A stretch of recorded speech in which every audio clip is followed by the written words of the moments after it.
मध्ये ज्याला व्यवसाय करायचा असेल,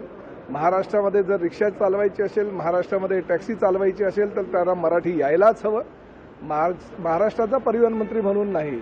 तर ह्या राज्याचा नागरिक म्हणून मला जे अधिकार राज्य शासनाने दिलेले आहेत आणि 2019ला जो नियम राज्य शासनाने घेतलेला आहे की बॅज देत असताना आपण त्या रिक्षा चालकाकडून किंवा त्या टॅक्सी चालकाकडून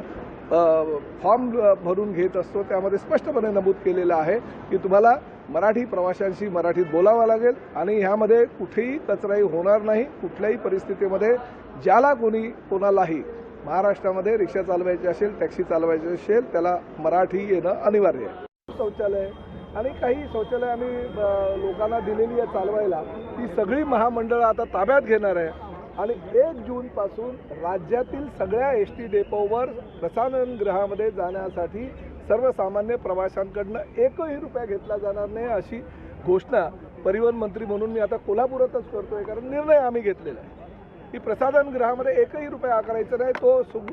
सगळा जो खर्च आहे तो एसटी महामंडळाच्या माध्यमातून